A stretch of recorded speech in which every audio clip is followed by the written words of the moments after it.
जय हिंद। आज की इस क्लास में हम लोग इनपुट और आउटपुट को समझने का प्रयास करेंगे। जैसे कि आप यहाँ देख पा रहे हैं, लिखा हुआ है इनपुट, यहाँ पे लिखा हुआ है आउटपुट। आज मैं आपको इस क्लास में पूरा विस्तार से बताने वाला हूँ।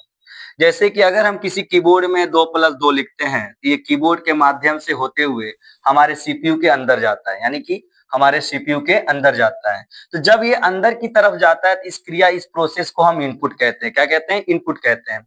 जब यहाँ पे प्रोसेसिंग की क्रिया सफल हो जाती है, उसके बाद हमारा डेटा बाहर की तरफ आता है मॉनिटर पे, तो इसको हम कहते हैं आउटपुट। इसको हम क्या कहते हैं? बाहर की तरफ आता है तो इसको हम कहते हैं आउटपुट, राइट। अब देखिए, जो कार्य इनपुट का होता है, अगर कीबोर्ड के माध्यम से इनपुट का कार्य किया जा रहा है या कीबोर्ड इनपुट का काम कर रहा है, तो कीबोर्ड एक प्रकार से क्या कहलाएगा?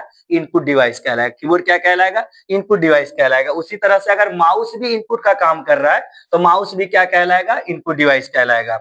अब यहाँ पे देखिए, जो भी मैंने इनपुट दिया उसका प्रोसेसिंग हुआ और हमको यहाँ पे डिस्प्ले पे 4 आंसर आ रहा है।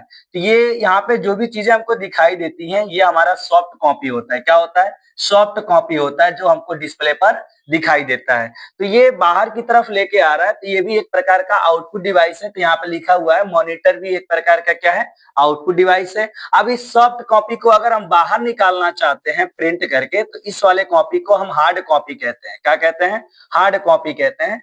जैसे कि आप देख पा रहे हैं, मॉनिटर से जो भी डेटा प्रिंट करके बाहर की तरफ निकाला जाता है प्रिंटर से, तो ये भी क्या है? आउटपुट डिवाइस है। प्रिंटर भी हमारा क्या है? आउटपुट डिवाइस है, क्योंकि ये मॉनिटर के अंदर के डेटा को निकालकर बाहर दिखाने का कार्य कर रहा है। अब ज्यादातर सवाल ये होगा कि सर सीपीयू कौन सा डिवाइस है?